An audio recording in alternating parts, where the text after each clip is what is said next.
Château Orphy est une école de théâtre et d'expression intergénérationnelle autour de l'inclusion. Cette école, je l'ai créée pour vous, toutes et tous, qui me regardez et qui vous sentez concernés, tout comme moi, par l'inclusion, la diversité et la pluralité.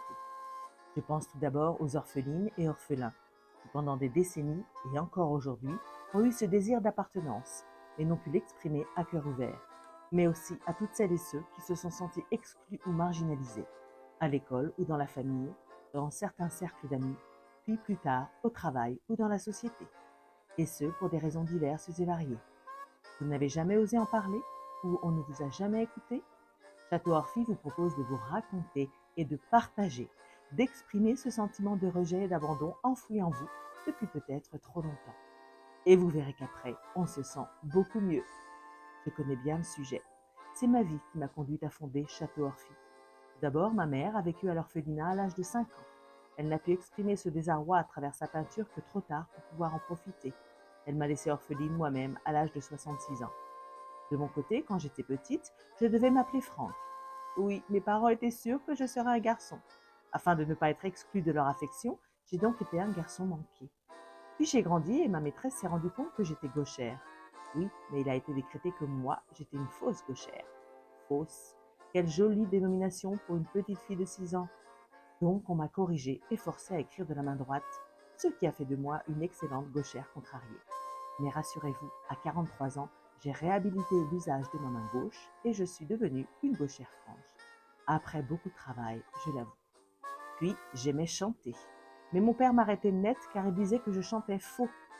Puisqu'il avait été chanteur, je ne pouvais que le croire.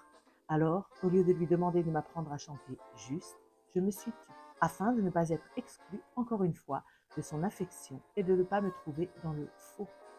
Ça commence à vous parler, tout ça? Puis on a voulu me faire apprendre un instrument de musique. Chouette, j'adore le piano.